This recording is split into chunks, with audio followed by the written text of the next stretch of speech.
কেমন আছো? এই তো আছি, কোথায় থাকো? কাছাকাছি। বদলে গেছো।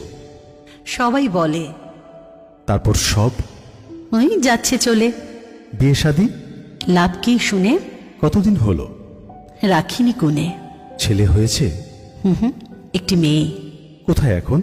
ঘুমুলো খেয়ে। নাম কি ওর? ঝিনুক ডাকি। এই নামটা তো। এখন রাখি। ব্যস্ত খুবই। একটুখানি। বছর 5 আমি জানি। এড়িয়ে যাচ্ছ? এমনটা নয়। মনে পড়ে না? পাই না সময়। সেদিন যদি। থাক থাক সেসব। ভুলেই গেছো। যথাসম্ভব। থাকতো যদি। থাকবে কি আর? ভুলিনি আমি। যাই আসে কার? রাখবো এখন? কিছু কি বাকি? ভালো থেকো। ভালোই থাকি। এত অভিমান? রাখিনি মন।